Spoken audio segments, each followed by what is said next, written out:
Oh, hey.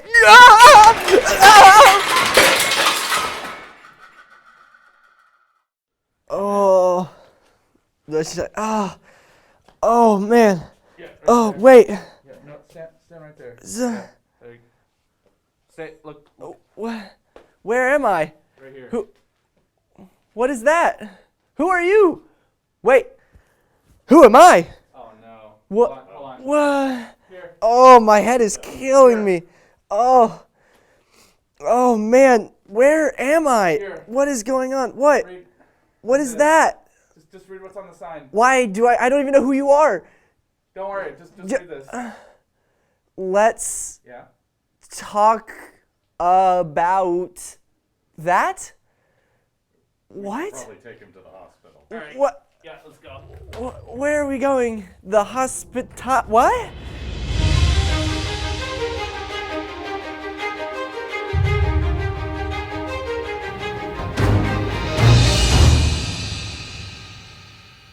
Hey guys, my name is Andrew and welcome to this week's Sabbath School Short where we are looking at lesson number 7, which is titled Covenant at Sinai. And the memory text for this week is found in Exodus chapter 9, verse 4. And it says this: "You have seen what I did to the Egyptians and how I bore you on eagle's wings and brought you to myself."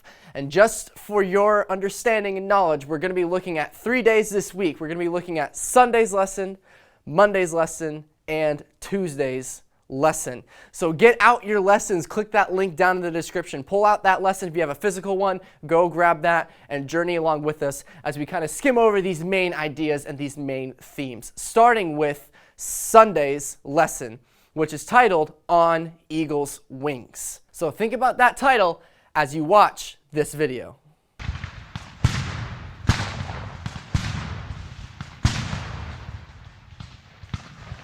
So the Revolutionary War on eagle's wings, how does that make sense? Here, I want to help you. I want to nudge you a little bit in the direction that I'm thinking. So here, there's the video again.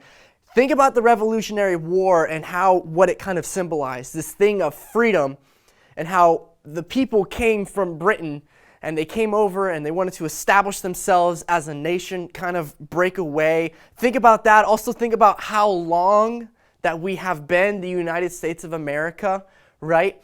And kind of think about that as you think about this idea of on eagle's wings and the Revolutionary War. Because when you really think about it, what Sunday's lesson kind of talks about is the fact that Israel had been enslaved in Egypt for 400 years. They had become saturated in the Egyptian culture. And they needed a reminder about who God was because they had been there for 400 years. And God wanted to reveal himself to them to remind them who they were and who he was in relation to them. So how was God going to do this? Well, enter Monday's lesson, which is titled The Pattern of Salvation. Think about that title as you look at this picture. So if you don't know what these are, let me put that back up for you. If you don't know what these are the Nazca lines, and they're actually in Peru. And the thing is about these lines is that people really didn't understand why they were there. They were kind of just walking around and seeing like these lines all over the place. They're like, what is this? Like, I guess it's nothing. I guess it's just a spot where there's no dirt. But it wasn't actually till later when people flew over these lines that they were able to see the whole picture and see that these lines were actually intentional. They were put there for a reason, and it was to create an image, to create a symbol. This is a geoglyph. I'm sure you heard of hieroglyphs, but this is a geoglyph, an intentional marking in the ground to create a picture.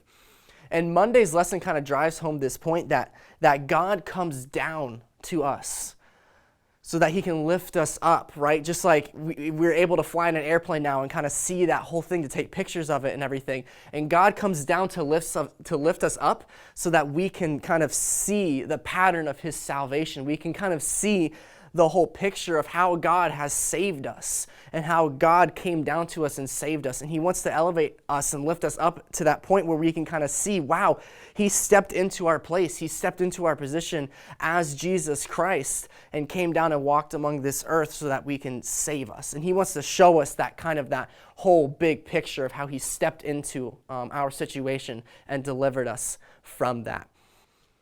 And the thing that he really wants to show us is actually kind of expounded upon in Tuesday's lesson, which is titled The Sinai Covenant. So keep that thought in mind, keep this title in mind as you watch this video.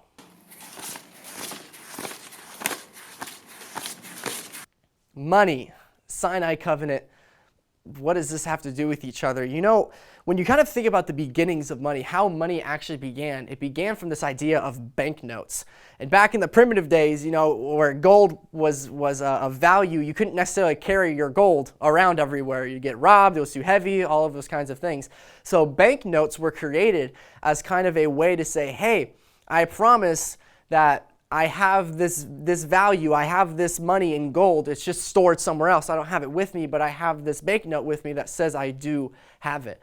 When we fast forward to today, now these banknotes basically have become our dollars. And how the dollar necessarily doesn't have value attached to it itself, but it does because we have attached value to it. And it's just merely that symbol of that wealth, of that value. And in the same way, at Mount Sinai, when God gave his covenant, he gave the 10 Commandments, he gave the blueprint for the sanctuary. These two things were symbols, representations of the very character of God. They were just describing God's character in a way that we can understand, in a way that we can relate to. And so it makes a lot of sense that when Jesus came down and he displayed the very character of God, that Jesus naturally fulfilled the commandments. He naturally fulfilled all the pieces of the sanctuary because he was God's character in human form. And when we see Jesus, we've seen the Father.